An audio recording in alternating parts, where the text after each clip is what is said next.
بسم اللہ الرحمن الرحیم۔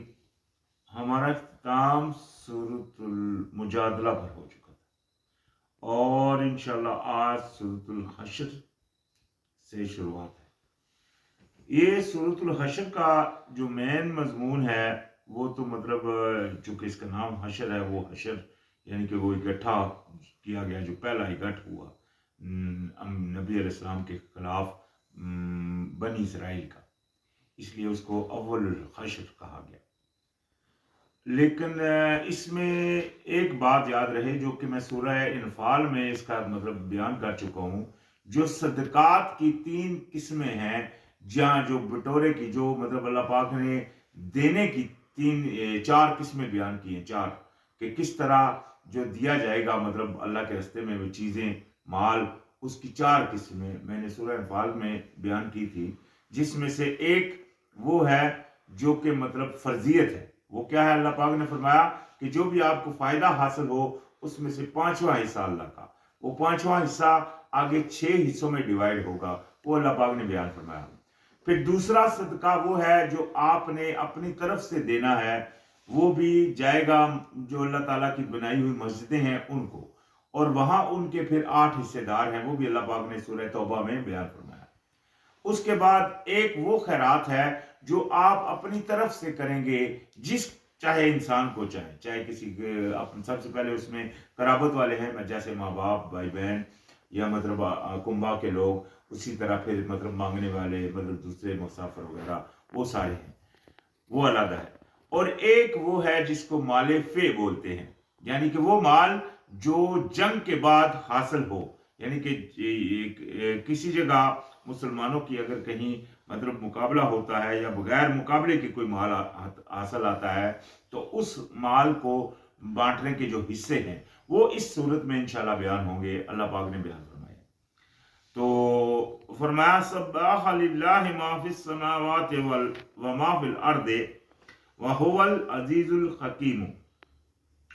تسبیح کی ہے اللہ تعالیٰ کے لیے اس چیز نے جو آسمانوں میں ہے اور جو زمین میں ہے، اور وہی ہے بہت زبردست اور خوب حکمت والا، یعنی کہ ہر چیز اللہ تعالیٰ کی تسبیح بیان کرتی ہے اور وہ خوب حکمت والا ہے، اور وہ بہت زبردست ہے اور خوب حکمت والا ہے۔ تو هو الذی اخرج الذین کفروا من اہل الکتاب من دیارہم لأول الحشر ما ظننتم ان یخرجوا وظنوا انہم مانعتہم حصونہم من اللہ فآتاہم اللہ من حیث لم يحتسبوا وقذف في قلوبهم الرعب يخربون بيوتهم بأيديهم وأيدي المؤمنين فاعتبروا يا أولي الأبصار۔ تو یہ اللہ پاک نے فرمایا، یعنی کہ وہی اللہ ہے، یہ دیکھیں سارا کرنی اللہ کی ہوتی ہے، انسان کا اس میں کوئی کمال نہیں۔ اللہ پاک نے فرمایا وہی اللہ ہے جس نے نکال دیا ان لوگوں کو جنہوں نے انکاری کی اہل کتاب میں سے، ان کے گھروں سے پہلے اگٹھ میں، یعنی کہ پہلے اگٹھ میں، وہ جو پہلا اگٹھ انہوں نے کیا مسلمانوں کے خلاف، یہ بنی نذیر جو کہ قبیلہ تھا ایک بنی اسرائیل کا مدینہ شہر میں، جنہوں نے نبی علیہ السلام سے پہلے عہد کیا تھا، پھر عہد شکنی کی، اکٹھے نبی علیہ السلام کے ساتھ جو پہلا عہد تھا وہ یہ تھا کہ اکٹھے ہو کر وہ کفار سے بھی لڑیں گے، آپس میں اس طرح آپس میں ان کے ایک دوسرے سے نہیں ہوگا ان کا کوئی مسئلہ، لیکن اس کے باوجود بھی انہوں نے اس طرح کے عمل کیے کہ کافی ساری باتیں آتی ہیں، تو وہ جو بھی ان کے خلاف ہو گئے، یعنی کہ مسلمانوں کے خلاف عمل کیا، تو اس بنا کے اوپر مسلمانوں کو اللہ پاک کی طرف سے حکم ہوا، یعنی کہ وہ پھر ان کے خلاف نکلے، اور انہوں نے بھی اگٹھ کیا، تو وہ پہلا اگٹھ تھا ان کا، تو اس کی اللہ پاک نے پھر ان کا عمل یہ کیا کہ اللہ پاک نے فرمایا نہیں گمان کیا تم نے کہ وہ نکل جائیں گے، یعنی کہ تمہارے گمان بھی نہیں تھا کہ وہ نکلیں گے، اور وہ سمجھ رہے تھے کہ بے شک وہ بچانے والے ہیں انہیں قلعے ان کے، یعنی کہ ان کے قلعے اتنے مضبوط تھے اور وہ اپنے آپ کو مطلب سیف سمجھتے تھے. لیکن اللہ پاک نے دیکھیں کس طرح ان کو وہاں سے نکالا. اللہ پاک نے فرمایا یعنی کہ وہ اس گمان میں تھے کہ قلعے ان کو بچا لیں گے اللہ سے، پس آیا ان کے پاس اللہ جہاں سے نہیں انہوں نے گمان کیا، یعنی کہ اللہ ان کی طرف وہاں سے آ کر اللہ نے ان کو لیا جہاں سے ان کو گمان نہیں تھا. وہ کہاں سے لیا؟ اور اس نے ڈال دیا ان کے دلوں میں رعب، یعنی کہ ان کے دلوں میں ہی اللہ پاک نے رعب ڈال دیا ابھی کدھر جائیں گے. تو ان کا پھر انہوں نے کیا کیا؟ اس دلوں میں رعب ڈالنے کی وجہ سے ہوا کیا؟ وہ برباد کر رہے تھے اپنے گھروں کو اپنے ہاتھوں سے اور مومنوں کے ہاتھوں سے. یعنی کہ انہوں نے پھر مومنوں سے کہا کہ ٹھیک ہے ٹھیک ہے ٹھیک ہے ٹھیک ہے ٹھیک ہے، نہیں مارو، نہیں آؤ نہیں آؤ، یعنی کہ ڈر گئے. تو ڈرنے کی وجہ سے ساتھ ہی انہوں نے کہا ٹھیک ہے آپ ہم یہاں سے چلے جاتے ہیں، ہم کو اونٹ دو، ہم اپنا مال وغیرہ لے جاتے ہیں اور یہ جو گھر وغیرہ ہے یہ سب یہی چھوڑ جاتے ہیں. پھر اپنے گھروں کو انہوں نے توڑا بھی اس ضد سے کہ کہیں یہ نہ آ کر بس جائے. تو خود بھی توڑتے تھے تو مومن بھی ان کے گھروں کو توڑتے تھے. تو وہاں سے پھر ان کو کافی مال مومنوں کو حاصل ہوا. تو اللہ پاک نے فرمایا تو وہ اپنے ہاتھوں سے اور مومنوں کے ہاتھوں سے توڑتے تھے. پس عبرت پکڑے اے آنکھ والو، یعنی کہ اے دیکھنے والو عبرت پکڑو اس سے کہ تم کچھ کوئی چیز نہیں ہو کہ کہیں جا کر بچ جاؤ گے. یہ اللہ کی ذات ہے، یعنی کہ اگر آپ کو چاہے تو آپ کو وہاں سے آ کر لے لے گی کہ آپ کو خبر بھی نہیں ہوگی. ولولا ان كتب الله عليهم الجلاء لعذبهم في الدنيا ولهم في الآخرة عذاب النار. اور نہ اگر نہ ہوتی یہ بات کہ لکھ دی اللہ تعالیٰ نے ان پر جلا وطنی، تو البتہ وہ عذاب دیتا انہیں دنیا میں ان کے لیے یعنی کہ ان کو دنیا میں عذاب دیتا اور ان کے لیے آخرت میں عذاب ہے آگ کا. یعنی کہ اللہ پاک نے اگر جلا وطنی لکھ دی تھی وہ نہ ہوتی تو ان کے لیے اور بھی عذاب اللہ پاک دے دیتا. تو ذالکا یہ اس لیے کہ بأنہم شاق اللہ ورسولہ ومن یشاق اللہ فإن اللہ شدید العقاب. تو اللہ پاک نے فرمایا یہ اس وجہ سے ہوا کہ انہوں نے مخالفت کی اللہ اور اس کے رسول کی، اور جو کوئی مخالفت کرے اللہ تعالیٰ کی تو بے شک اللہ تعالیٰ بہت سخت ہے سزا دینے والا. یعنی کہ مخالفت اللہ کی کیا ہے؟ اللہ کی بات کے برعکس عمل کرنا، یہی اللہ کی مخالفت ہے. اللہ پاک آپ کو بول رہا ہے یہ عمل آپ ایسا کریں، آپ ایسا نہیں کریں ویسے دوسری طرح کریں، تو یہ آپ اللہ کی مخالفت کر رہے ہیں. تو جو بھی اللہ کی مخالفت کرے گا یہ جان لے کہ اللہ تعالیٰ بہت سخت ہے عذاب دینے والا. ما قطعتم من لیونت او ترکتموها قائمتا على اصولها فبإذن الله وليخزي الفاسقين. جو بھی کاٹا تم نے کھجوروں کا درخت یا چھوڑ دیا تم نے اسے کھڑا اس کی جڑوں پر تو اللہ تعالیٰ کے اذن سے تھا اور تاکہ وہ رسوا کرے نافرمانوں کو. یعنی کہ جب وہ نبی علیہ السلام آئے تو انہوں نے چونکہ ان کے پاس بہت سارے کھجوروں کے وغیرہ کے درخت تھے تو پہلے ان کو حکم دیا گیا مومنوں کو کہ ان کو کاٹو بھی اور جلا بھی دو. تو وہ ان کا عمل یہ رہا. تو اس بنا کے اوپر وہ جو بنی نذیر والے تھے وہ جو یہودی تھے تو وہ کہنے لگے کہ آپ تو اصلاح کا سبق دیتے ہو، یہ تو فسادی عمل آپ کر رہے ہو. تو اللہ پاک نے اس بات کی یہاں تصدیق فرمائی کہ وہ جو آپ نے کاٹا وہ یہاں جو مطلب جو درختوں کو وغیرہ کو تو وہ اللہ کے اذن کے ساتھ تھا، یہ نہیں کہ اپنی طرف سے انہوں نے کاٹا. جس طرح ہم نے سورہ انفال میں پڑھا اللہ پاک نے فرمایا وہ رما، یعنی کہ وہ جو پتھر آپ نے پھینکے تو وہ آپ نے نہیں پھینکے بلکہ میں نے پھینکے. تو یہ عمل ہے اللہ پاک کفار کو مومنوں کے ہاتھوں سے سزا دیتا ہے. پہلے دوروں میں اللہ پاک نے خود ہی سزائیں دی، جس طرح نوح علیہ السلام کے وقت تمام مطلب دنیا کو ملیا میٹ کر دیا پانی کی وجہ سے. اسی طرح دوسری قوموں کے اوپر اللہ پاک نے خود عذاب بھیجے. لیکن یہ جو نبی علیہ السلام کے وقت کے مطلب کفار تھے ان کو اللہ پاک نے مومنوں کے ہاتھوں سے سزا دی. یہ بھی سزا تھی، یہ بھی عذاب تھا ان کے لیے. اس کا ذکر بھی اللہ پاک نے قرآن میں پیچھے فرمایا، ہم پڑھ چکے ہیں. تو یہی اللہ پاک نے فرمایا یہ اللہ کے اذن سے تھا. فما افاء اللہ علی رسولہ منہم